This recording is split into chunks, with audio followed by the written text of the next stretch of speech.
of a different experience. Something like the S2000, a little bit more juice, which this has.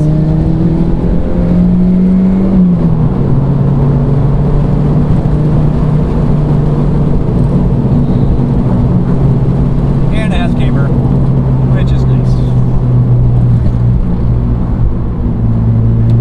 And the handling is fantastic.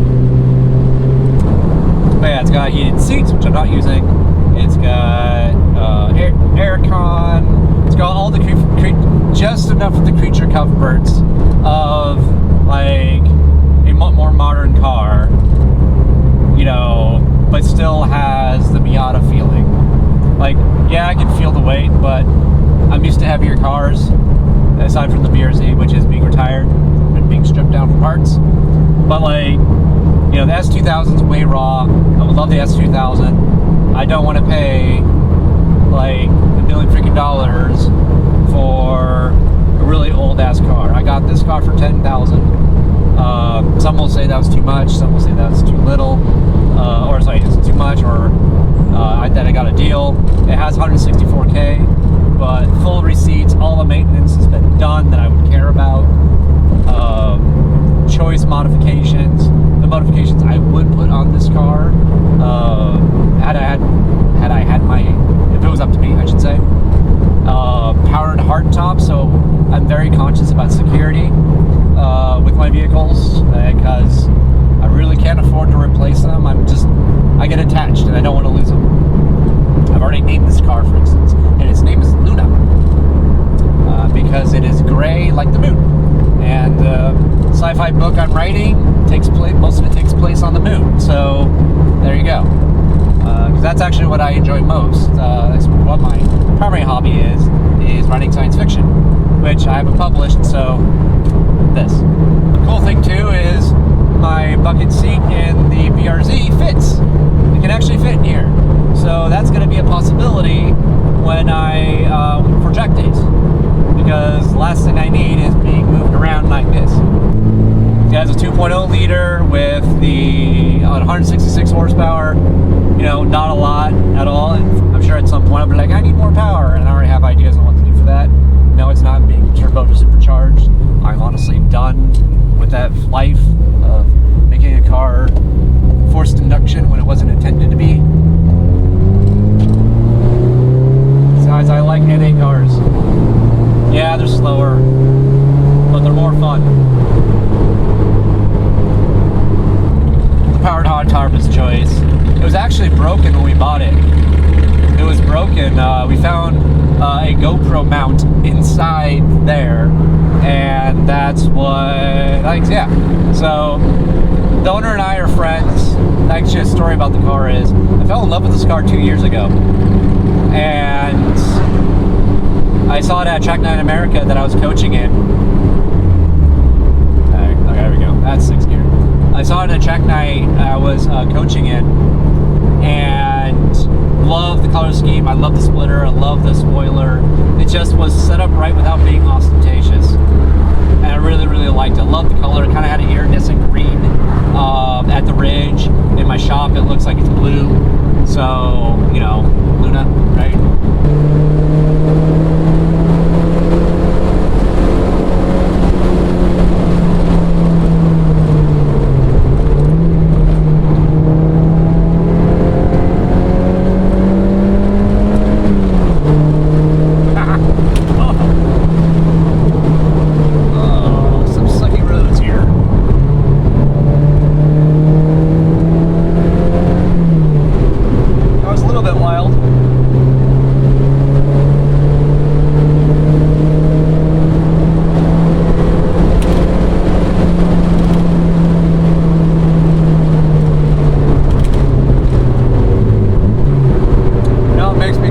got the Z4, so we're gonna have that singing.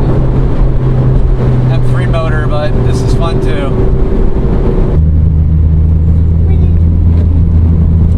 This was always fun. This was always fun in the BRZ. I miss that car. But this has all sorts of sensory loveliness.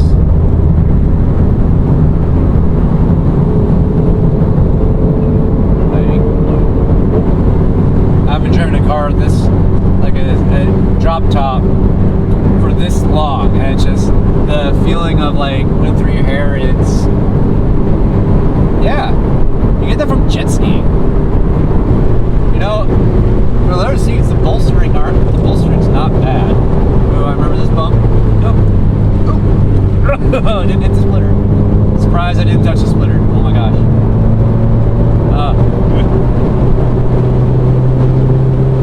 Alright, this is another low car check. I hit the splitter in the BRZ on that part. I never drove the BRZ on the street much. Like it was too much. Like the coilovers were too harsh. It was only after I got them rebuilt that they actually drove really, really nice, even with stiffer Swiss springs. But I just didn't drive it because it had the race seat, it had the squeaky brakes, the really aggressive brakes. Like it took more effort. His car, even with coilovers, you know, I could enjoy it. This is phenomenal. Because rarely do I get a chance to drive these roads without traffic. Bird. I heard a bird. I heard a bird! Burp! Burp! Burp, burp, burp. The brakes are good. They're great for the street. Because I can heel toe easily. They're not like, ugh, like that. Like, my track brakes are just so stiff that it makes it really hard to heel toe, but I can heel toe just driving around. It's just great for practice.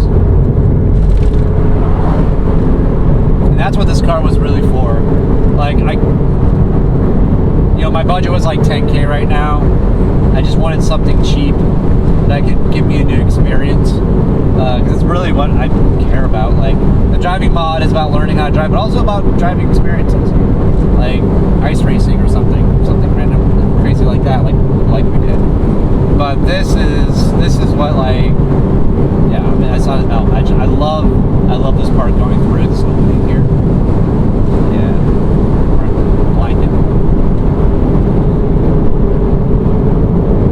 I miss driving. Like, I could drive the M2. It's a lot of fun. It's fast.